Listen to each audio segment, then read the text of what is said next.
चलो hello students, जैसा कि आप सभी जानते हैं कि IBPS PO का पेपर नेक्स्ट मंथ आपका आने वाला है। ठीक है, आई थिंक आप सभी उसकी तैयारी कर रहे होंगे। तो आज के इस वीडियो में हम डिस्कस करेंगे कि IBPS PO प्री 2019 के पेपर में रीजनिंग किस सेक्शन में कितने कितने मार्क्स की आई थी, क्वेश्चन कैसे आए थे और आपने उसको अटेंड कैसे करना है। ठीक है, सो दैट कि आप अपने आने वाले पेपर के लिए प्रॉपरली स्ट्रैटेजी बना सकें और एक गुड स्कोर के साथ आप पेपर क्लियर कर सकें। तो हम बात करेंगे सबसे पहले कि 2019 IBPS PO प्री में कौन कौन से टॉपिक कितने कितने मार्क्स के आए थे और आपने उसके बाद किन क्वेश्चंस को कैसे अटेंड करना है, उसके बारे में डिटेल में बात करेंगे। ठीक है, तो फर्स्ट जैसे हम बात करते हैं कि अगर मैं आपसे बोलता हूं कि कौन कौन सा टॉपिक कितने कितने मार्क्स का आया था, तो फर्स्ट जो है पजल आई थी आपकी, और पजल जो आई थी वो टोटल 20 मार्क्स की आई थी, जो अपने आप में बहुत ही बड़ा वेटेज है। तो अगर आप पजल पे थोड़ा ज़्यादा एम्फसाइज करते हैं तो ईजी रहेगा आपको कट ऑफ क्लियर करना। सेकंड अगर मैं बात करता हूँ आपसे, कोडिंग डिकोडिंग पेपर में देखी गई है और वो नियर बाय आई हुई है आपके 5 मार्क्स की। तो सेकंड वेटेज जो हाईएस्ट जाता है वो जाता है आपको कोडिंग डिकोडिंग का। नेक्स्ट अगर बात करता हूँ आपसे, ब्लड रिलेशन 3 मार्क्स का आया हुआ था, इनइक्वालिटी 5 मार्क्स की आई हुई थी, और मिसलेनियस टॉपिक्स जो आपके आए हुए थे जैसे कि आपका अल्फाबेट सीरीज हो गया या फिर आपका न्यूमेरिक नंबर्स हो गए, वो सारे आए हुए थे आपके 2 मार्क्स के। तो ये टोटल टॉपिक्स जब मिलाते हैं इनके स्कोर्स टोटल, तो 35 क्वेश्चन नियर बाय पेपर में आए हुए थे। पेपर का लेवल जो था वो इजी टू मॉडरेट था। अब हम बात करेंगे डिटेल में क्वेश्चंस की, ताकि आपको आइडिया लग सके कि पेपर में क्वेश्चन कैसे आए हुए थे और वो इजी या मॉडरेट या टफ थे, आपके हिसाब से कैसा स्कोर रहेगा उसके लिए। ठीक है, तो क्वेश्चन नंबर 1 की तरफ बढ़ते हैं। तो जैसे कि हम बात करते हैं फर्स्ट क्वेश्चन की, तो फर्स्ट क्वेश्चन सभी एक बार रीड आउट करो और उसके बाद इसको डिस्कस करते हैं।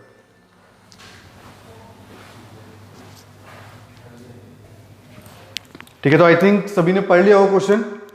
तो यहां पे ना एक वर्ड दे रखा है और आपसे पूछ रहा है कि इस वर्ड के अल्फाबेट्स की जो पोजीशंस हैं, ठीक है, आपने उन अल्फाबेट्स के पेयर बताने हैं जो कि इस वर्ड में उतने ही दूर हैं जितने कि वो अल्फाबेटिकल ऑर्डर में दूर है। ठीक है, तो सॉल्व करने के लिए, आपको समझाने के लिए मैंने बेसिकली क्या किया, उस वर्ड को नोट डाउन कर लिया।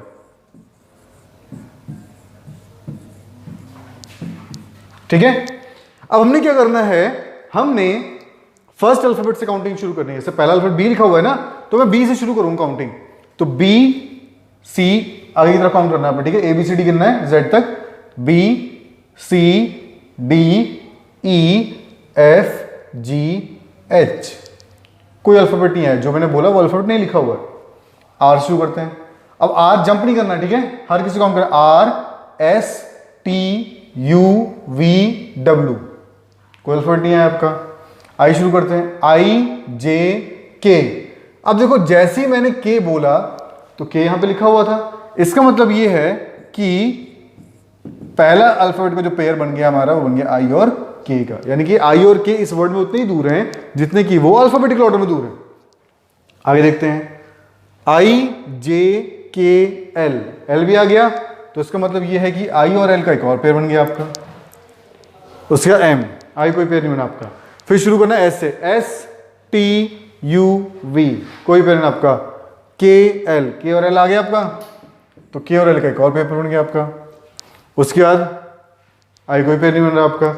अब ये तो हो गया फॉरवर्ड, हमने सीधा सीधा गिना तो ये फॉरवर्ड पेयर बोलते हैं।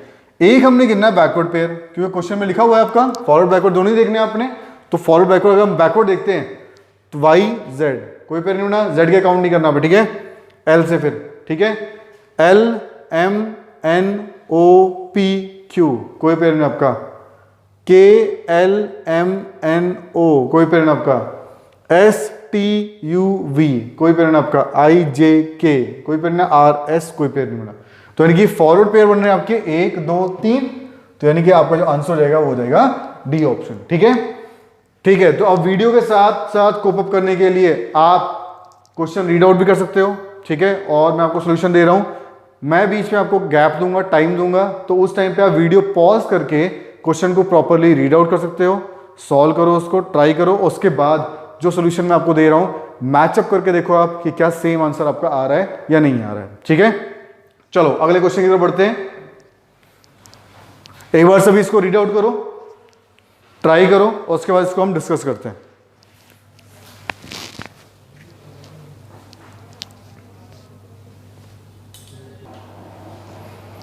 चलो आई थिंक सेकंड क्वेश्चन सभी ने रीड आउट कर लिया होगा, ठीक है।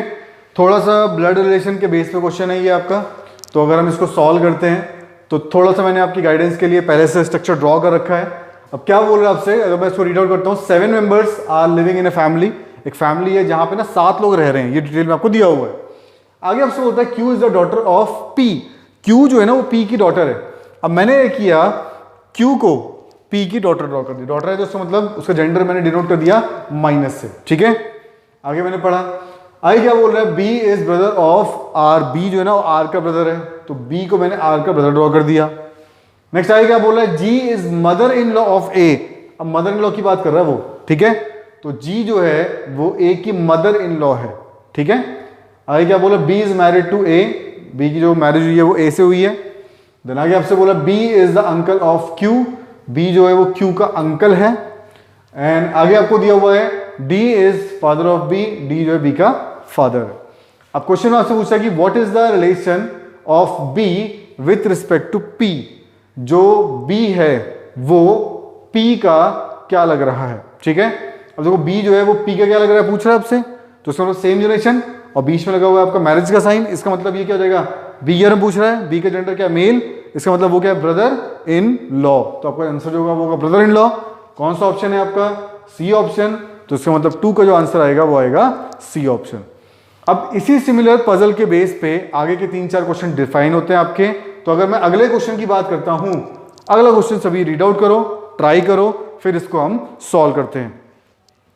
अगर कहीं पे भी आपको लगता है कि मेरे को थोड़ा ज्यादा टाइम लगेगा तो वीडियो को आप पॉज कर सकते हो, क्वेश्चन को प्रॉपर्ली रीड करके ट्राई कर सकते हो और उसके बाद हम क्वेश्चन को डिस्कस कर सकते हैं।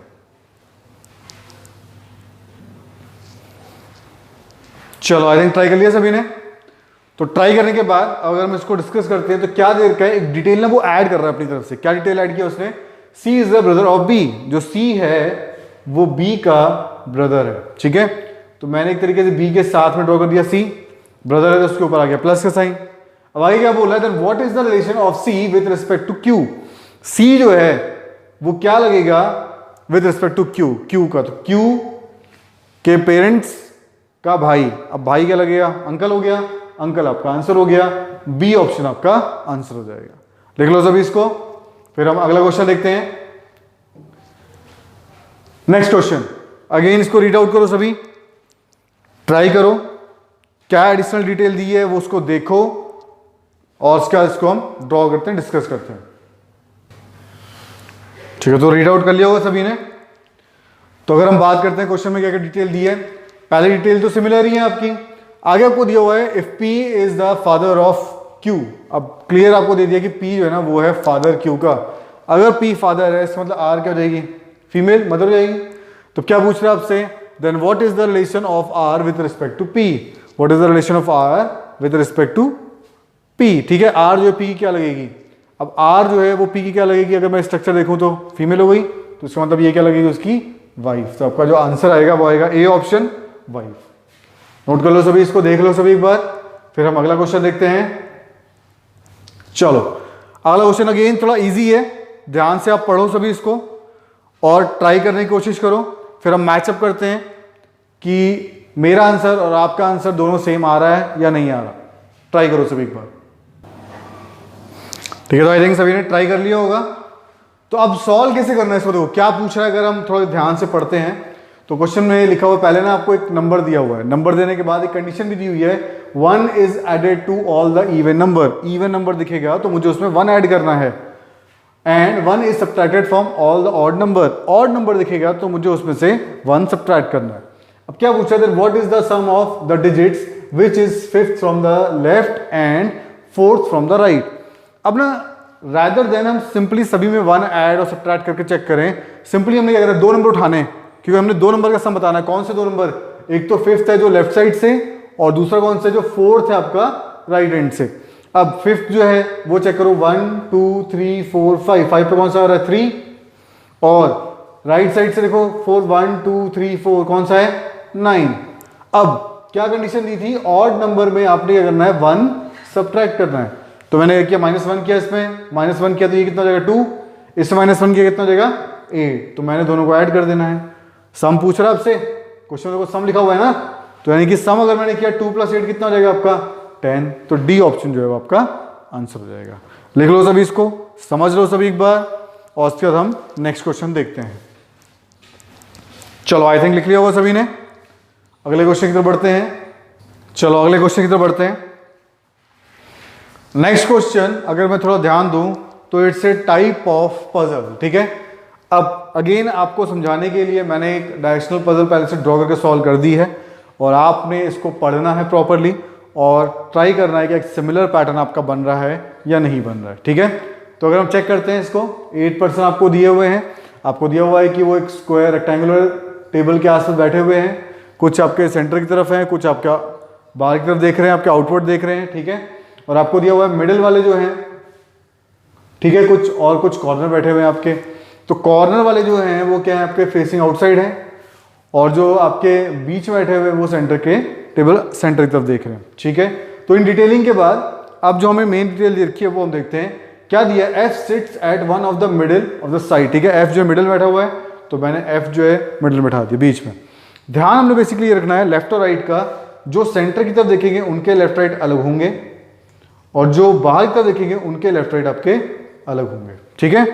और इसकी अगर मैं बात करता हूं तो इस वाले केस में लेफ्ट है उल्टा हो गया,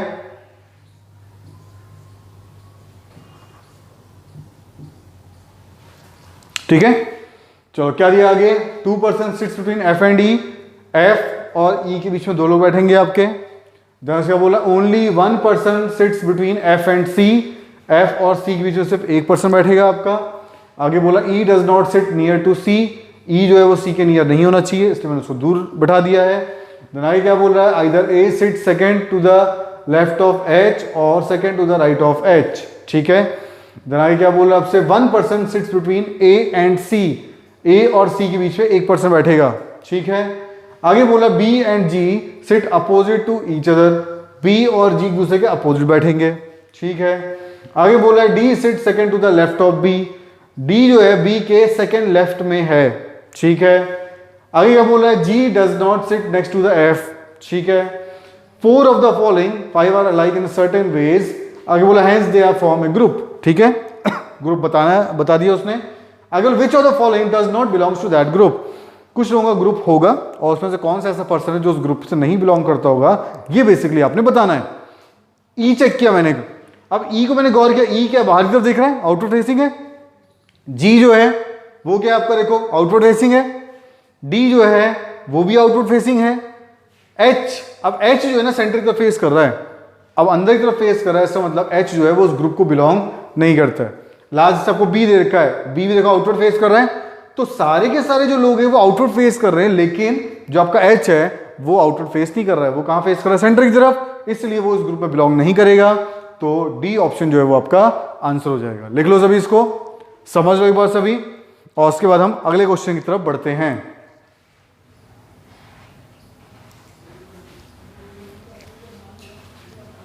चलो आई थिंक लिख लिया सभी ने। नेक्स्ट क्वेश्चन देखते हैं। चलो नेक्स्ट क्वेश्चन सिमिलर पैटर्न पे ही है, ठीक है। तो पजल बेस पे, तो लास्ट वाली लाइन हमने पढ़नी है, पजल हमने फॉर्म कर ली है, ठीक है। और लास्ट वाली लाइन के बेस पे मैं क्वेश्चन को सॉल्व करने की कोशिश करूंगा। तो क्या पूछा, who among the following sits third to the right of D, D के थर्ड राइट पे कौन है। अब मैंने पहले देखा डी बैठा कहां पे, डी यहां पे, ठीक है। तो लेफ्ट राइट कैसे होगा इसका, लेफ्ट ऊपर राइट नीचे। थर्ड राइट की बात कर रहे हैं तो फर्स्ट सेकंड थर्ड, तो थर्ड राइट पे कौन आ रहा है आपका, एच। इसका मतलब है इस क्वेश्चन को जो आंसर आएगा वो आएगा आपका B option, H. Next question देख लेते हैं। अगला क्वेश्चन देख लो सभी, पढ़ लो एक बार सभी, इसका डिस्कस करते हैं इसको, ठीक है। सिमिलर पैटर्न है, पिछले पजल के बेस पे ही है। क्वेश्चन में क्या पूछ रहा है आपसे, आपसे what is the position of F with respect to G. अब मैंने देखा जी यहां पे है, तो लेफ्ट और राइट अपने हिसाब से मैंने नोट डाउन कर दिया, ठीक है। पर्सन बाहर की तरफ फेस कर रहा है, एफ के बारे में पूछ रहा है। अब एक पोजीशन बनेगी आपकी फर्स्ट सेकंड थर्ड राइट, या तो थर्ड राइट हो, या फिर first second third fourth fifth left हो। अब चेक कर लो, फिफ्थ लेफ्ट लिखा है, थर्ड राइट लिखा हुआ है। अब देखो यहां पे मुझे दिखाई दिया थर्ड राइट, तो इसका मतलब है ए ऑप्शन जो है वो आपका आंसर हो जाएगा। अगला क्वेश्चन देखते हैं। अगला क्वेश्चन भी आपके सिमिलर पजल के बेस पे है। क्या पूछ रहा है आपसे, how many person sits between D and F when counted from the right of the D. आपसे बोला ना डी के राइट से काउंट कर रहा है वो। अब पहले तो लेफ्ट और राइट देखते हैं, पहले तो लेफ्ट और राइट। अब क्या पूछ रहा है, डी और एफ के बीच में बात कर रहा है वो, और कहां से काउंट करना है, डी के राइट से, यानी डी के राइट से मैंने काउंट करना है।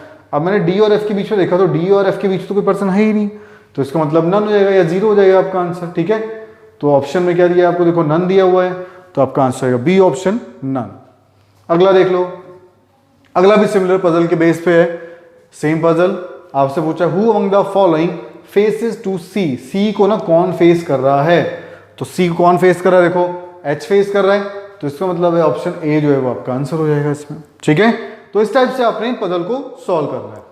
नेक्स्ट एक और पजल आपको दे रखी है, एक बार आप सभी इसको रीड आउट कर लो और उसके बाद हम इसके बेस पे क्वेश्चंस को चेक करते हैं। ठीक है, रीड आउट करने के लिए आप वीडियो को पॉज कर सकते हो, प्रॉपरली रीड आउट कर सकते हो, और उसके बाद हम इसको डिस्कस करेंगे। तो आपने मैचअप करना है कि सिमिलर आपका आंसर आ रहा है या नहीं आ रहा है।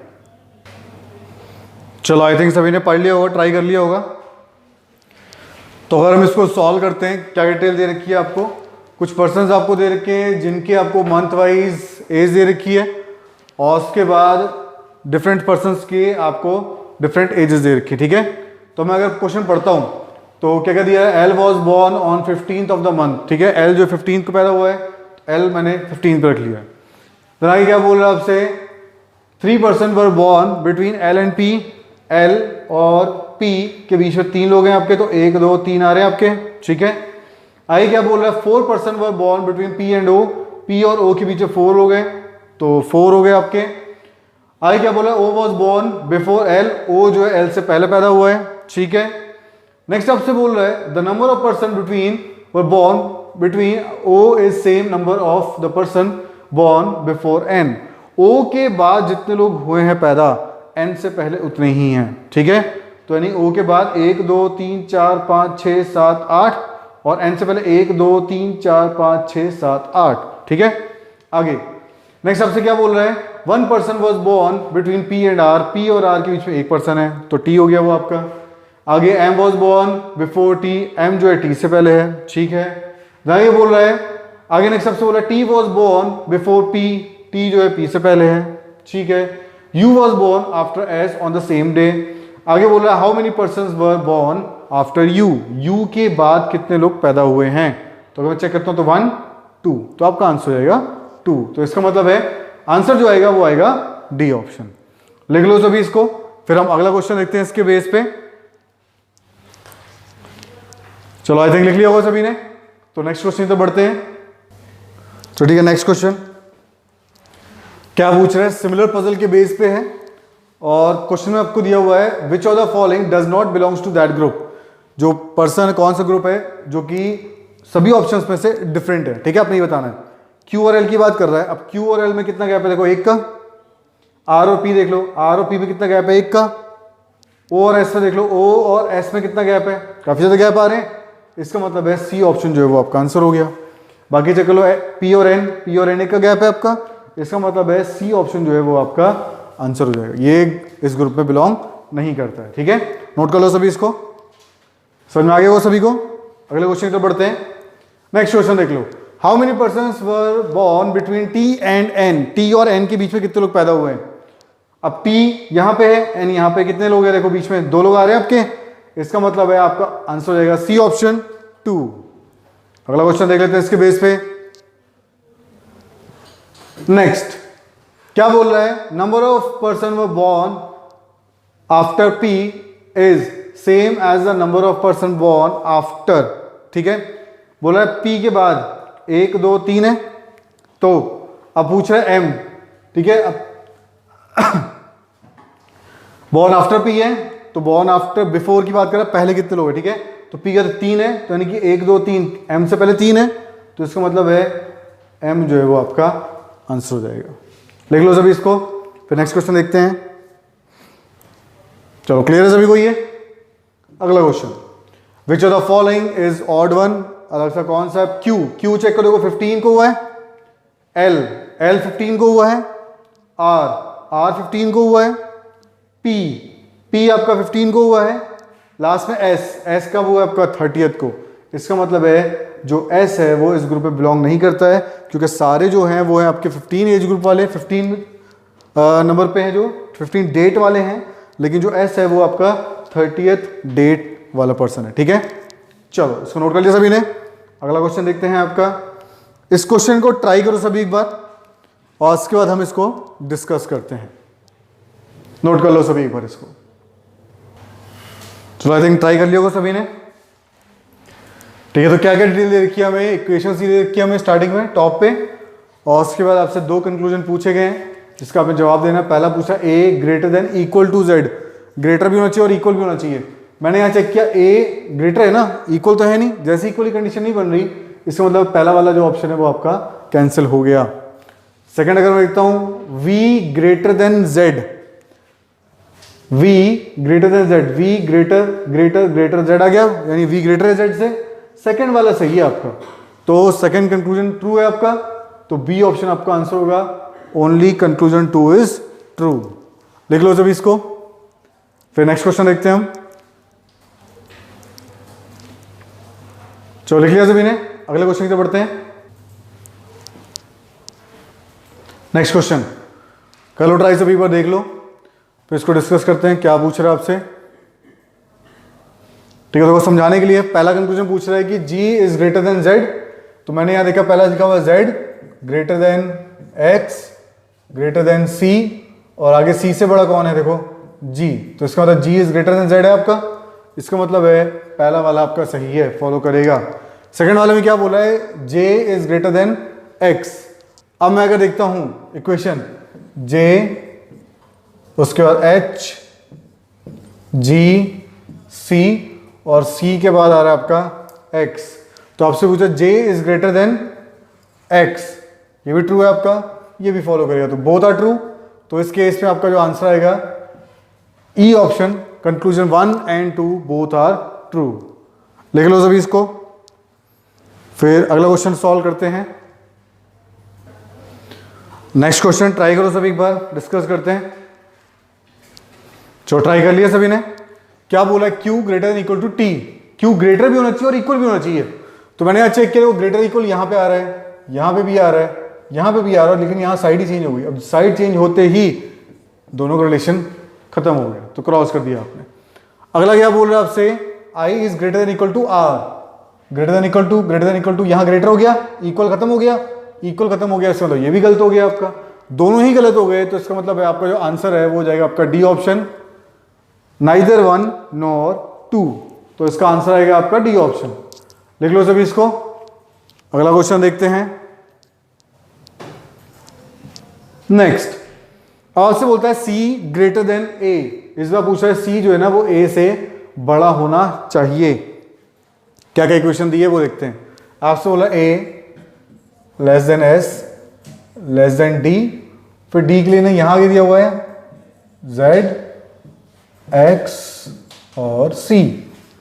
अब क्या पूछ रहा है आपसे, सी इज ग्रेटर देन ए, तो देखो सी जो है ए से ग्रेटर आ रहा है आपका, पहला वाला सही है, फॉलो करेगा। Second, C is greater than equal to G. अब सी और जी में रिलेशन आपने फाइंड करना है। अब देखो अगर मैं बात करता हूं इस केस में, इसी में अगर हम ड्रॉ करते हैं,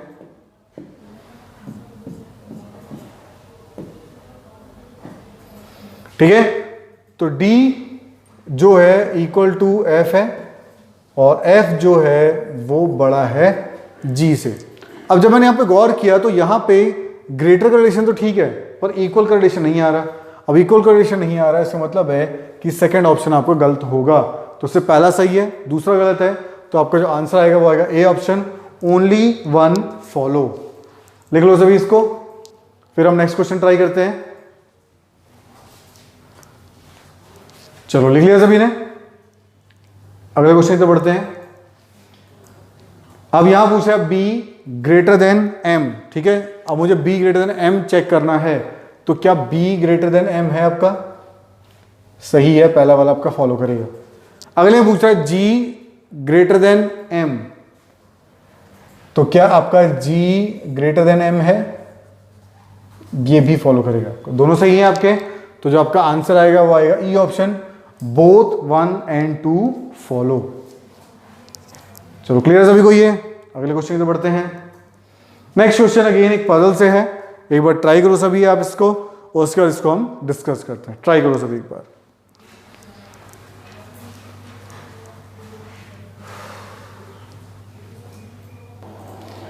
ठीक है, तो क्वेश्चन ट्राई कर लिया होगा सभी ने, आइडिया लग गया होगा सभी को कि टॉपिक जो है आपका वो है कोडिंग डिकोडिंग, और उसके बेस पे क्वेश्चन पूछ रहा है। तो मैंने आप लोगों की सहूलियत के लिए पहले से ही फाइंड कर लिया है कि कौन से वर्ड का क्या कोड हो सकता है। मैं थोड़ा सा आइडिया देता हूँ आपको। जैसे नेवर कोड मैंने कैसे फाइंड किया है, मैंने ये चेक किया कि नेवर ना कहाँ कहाँ पे लिखा हुआ है। जैसे नेवर यहाँ लिखा हुआ है और नेवर यहाँ लिखा हुआ है, तो नेवर ना फर्स्ट और थर्ड लाइन में आ रहा है, तो मैंने वो कोड देखना है जो कॉमन है फर्स्ट और थर्ड में। अब मैंने यहाँ चेक किया, यहाँ पर देखो एफ आई आ रहा है, यहाँ मैं चेक किया एफ आई आ रहा है, इसका मतलब नेवर कोड क्या हो गया एफ आई, तो मैंने नेवर के लिए एफ आई लिख लिया। इसी तरह मैंने सभी कोड डिराइव कर लिए।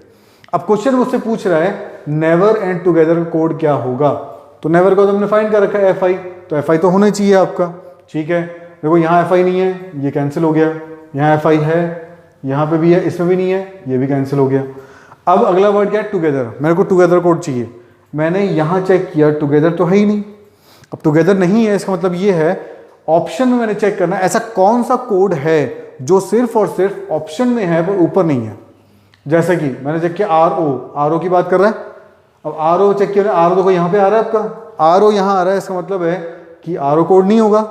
ठीक है, यू वाई, अब यू वाई की अगर मैं बात करता हूँ तो यू और वाई कहीं नहीं आ रहे आपके, तो इसका मतलब है सी ऑप्शन आपका आंसर हो जाएगा टुगेदर के लिए, क्योंकि टुगेदर ऊपर नहीं आ रहा है, तो ऐसा कोड हमने देखना है जो सिर्फ और सिर्फ नीचे वाले ऑप्शंस में आ रहा है। सी ऑप्शन आपका आंसर होगा। एफ आई हो गया आपका नेवर के लिए, टुगेदर हो गया आपका यू और वाई के लिए। लिख लो सभी इसको, फिर हम अगला क्वेश्चन देखते हैं। क्लियर सभी को, ये देख लो एक बार सभी। चलो आगे बढ़ते हैं अगले क्वेश्चन में। चलो नेक्स्ट क्वेश्चन की तो देखते हैं। अगले क्वेश्चन में क्या बोल रहा है, आपसे बोल रहा है कि स्पेसिफिक का कोड क्या होगा।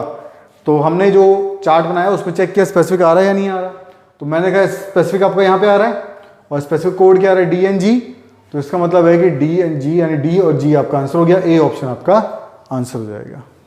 चलो क्लियर है सभी को ये। अगले क्वेश्चन की तरफ बढ़ते हैं। अगले क्वेश्चन में क्या पूछ रहा है आपसे, अदर्स। अगेन चेक कर लो, अदर्स हमारे इसमें आ रहा है, अदर्स आ रहा है, अदर्स कोड क्या है आपका आर ओ, तो इसका मतलब आर ओ आपका आंसर हो जाएगा। बी ऑप्शन जो है वो इस क्वेश्चन का आंसर हो जाएगा। लिख लो सभी इसको, अगला क्वेश्चन देखते हैं। नेक्स्ट में क्या पूछ रहा है, ई और एल किसका कोड है। ठीक है, the code E L is coded for which of the following word. तो ई एल अगर मैं देखता हूं यहां पे, तो ई एल किसके लिए कोड दिया हुआ है, बी के लिए, तो आपका जो आंसर हो जाएगा वो हो जाएगा बी। इसका मतलब आंसर जो आएगा वो आएगा आपका डी ऑप्शन। अगला क्वेश्चन की तरफ बढ़ते हैं, नेक्स्ट क्वेश्चन देख लेते हैं। नेक्स्ट में पूछा आपसे फोकस और रियल। अब यहां चेक करो, देखो फोकस आपका यहां पे वर्ड आ रहा है, रियल चेक करो, रियल आ रहा है आपका, रियल नहीं आ रहा। फोकस के लिए क्या है, के एस या एच वाई, दो में से कोई हो सकता है। ठीक है, तो अब चेक करते हैं। आपने चेक करना है ऐसा कौन सा कोड है ऑप्शन में जो कि ऊपर नहीं दिया, क्योंकि रियल जो है आपको ऊपर नहीं है ना, तो यानी वो कोड हमने चेक करना है जो कि ऊपर ना दिया हो। अब पहला चेक किया मैंने, के एस यहाँ पे आ रहा है, ठीक है। जेड ई चेक कर लो, जेड ई कहीं पे है, जेड ई नहीं है कहीं पे, ठीक है, तो पॉसिबिलिटी की ए आंसर हो सकता है आपका। बी देख लो, आर ओ है, एच वाई है, तो आर ओ है अदर्स के लिए, तो इसका मतलब ये आंसर आपका नहीं हो सकता। सी देख लो, एच वाई है, टी आर है कहीं पे, टी आर नहीं है, तो इसका मतलब है डी ऑप्शन मेरा आंसर हो जाएगा इसमें, आइदर ए और सी। नोट कर लो सभी इसको, फिर हम अगले क्वेश्चन पर बढ़ते हैं। चलो नोट कर लिया सभी ने। नेक्स्ट क्वेश्चन, ठीक है, नेक्स्ट क्वेश्चन तो बढ़ते हैं। अगला क्वेश्चन क्या बोल रहा है आपसे, अगर मैं देखता हूं तो पजल है आपका, और पजल की कुछ डिटेल्स आपको दे रखी है, ठीक है।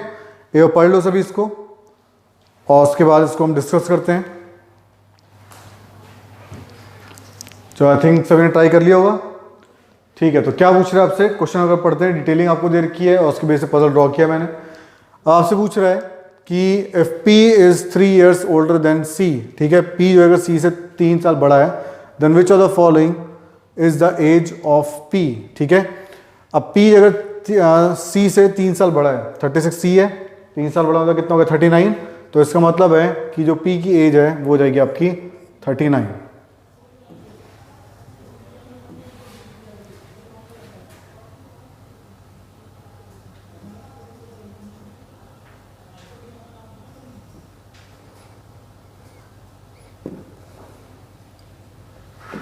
तो ए ऑप्शन आपका आंसर होगा 39। ठीक है, अगले क्वेश्चन की तरफ बढ़ते हैं।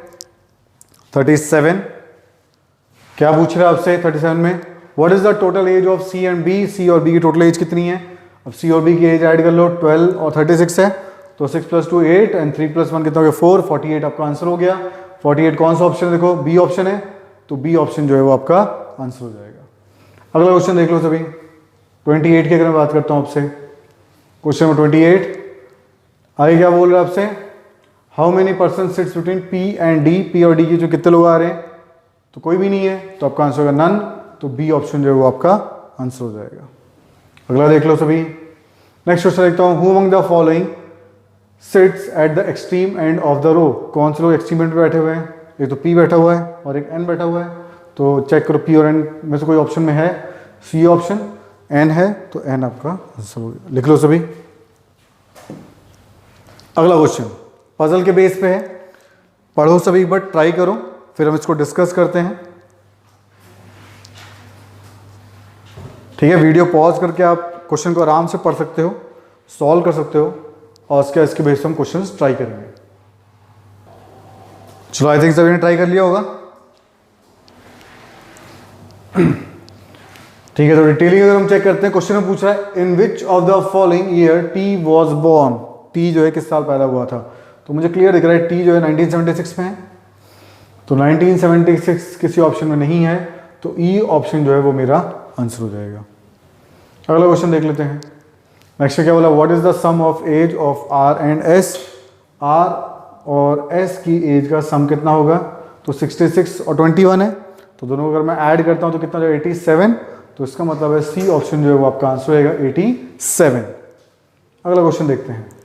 अगला क्वेश्चन बोल रहा है who among the following is the oldest person. सबसे ओल्डेस्ट कौन है, तो सबसे ओल्डेस्ट कौन है, सबसे बड़ा जो है 66, आर सबसे बड़ा है, इसका मतलब आर आपका आंसर हो गया, तो सी ऑप्शन जो है वो आपका आंसर हो जाएगा इसमें। अगला क्वेश्चन देख लेते हैं इसके बेस पे, विच of the following pair of combination is true. कौन सा कॉम्बिनेशन ट्रू है, P इज 29, क्या P आपका 29 है, नहीं, यानी कि ये ऑप्शन नहीं होगा। अगला Q इज 26, क्या Q 26 है, ये कॉम्बिनेशन सही है आपका, तो B ऑप्शन जो है वो आपका आंसर हो गया। अगले क्वेश्चन पे देख लेते हैं, लास्ट क्वेश्चन जो इस पजल के बेस पे है, how many persons are younger than you. You से कितने लोग यंगर हैं, इसका मतलब छोटे हैं। ठीक है, तो यू देखो यहाँ पे आ रहा है, तो 1 2 3 4 5 लोगों से छोटे हैं, तो आपका आंसर होगा 5, जो कि ऑप्शन में अगर मैं लिखूँ तो ई ऑप्शन आंसर होगा, मोर देन 3। 3 जो है 5 से ज़्यादा है ना आपका, हाँ सॉरी 5 जो है 3 से ज़्यादा है, तो इसलिए मोर देन 3 आपका आंसर हो जाएगा। चलो लास्ट क्वेश्चन की तरफ बढ़ते हैं, एक बार इसको सभी ट्राई करो, फिर हम इसको डिस्कस करते हैं। Take your time.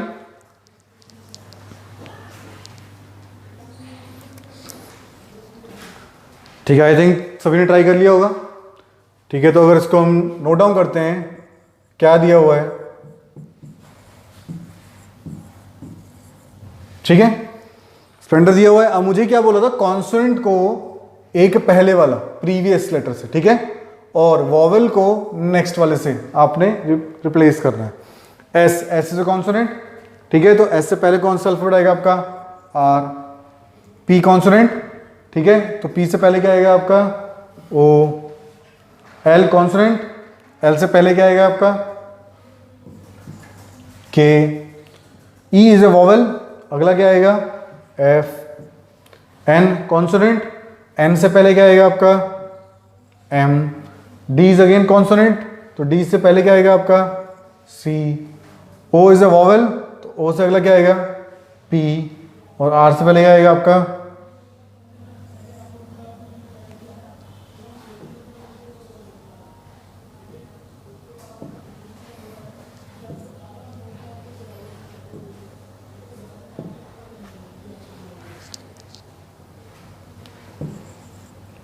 लास्ट हो गया आपका क्यू। ठीक है, अब क्या बोल रहा है, इन सभी को आपने लेफ्ट से लेकर राइट अल्फाबेटिकल ऑर्डर में अरेंज करना है। अब अगर मैं गौर करूं, सबसे छोटा अल्फाबेट कौन सा है, सी।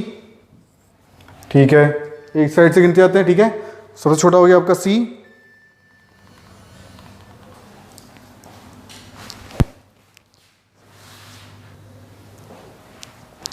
अगला अल्फाबेट देख लो, सी से अगला छोटा कौन सा हो गया आपका, सी का हो गया आपका एफ। ठीक है। देन उसके बाद नेक्स्ट कौन सा हो गया आपका के, देन नेक्स्ट कौन सा हो जाएगा आपका एम, ठीक है, सी हो गया आपका, उसका एफ हो गया आपका, के हो गया आपका, एम हो गया आपका, ठीक है, ओ हो गया आपका, उसके बाद पी हो गया आपका, ठीक है, और क्यू हो गया आपका, और फिर आर हो गया आपका। तो सारे आपके अल्फाबेटिकल ऑर्डर में अरेंज हो गए। अब क्या पूछ रहे हैं आपसे, फिफ्थ बोल रहा है लेफ्ट हैंड से। तो 1 2 3 4 5, तो 5 वाला कौन सा अल्फाबेट आपका ओ आपका आंसर हो गया। अब चेक कर लो कौन सा ऑप्शन है, बी ऑप्शन, तो बी ऑप्शन जो है आपका आंसर हो जाएगा। लिख लो सभी इसको। चलो, तो आई थिंक सभी क्लियर है ये। तो ये थे 35 क्वेश्चन जो आपके IBPS PO 2019 में आए थे, जिसे हमने अभी डिस्कस किया, ठीक है। तो ऐसे ही कई वीडियोस के लिए आप AAA ब्राइट अकेडमी चैनल को फॉलो कर सकते हैं, और नेक्स्ट जो वीडियोस आपकी रहेंगी वहां पे आप चेक कर सकते हैं कि किस तरह के पेपर आ रहे हैं और मैं कैसे तैयारी करूं उन पेपर्स को क्लियर करने के लिए। चलो, good luck for your future, keep working.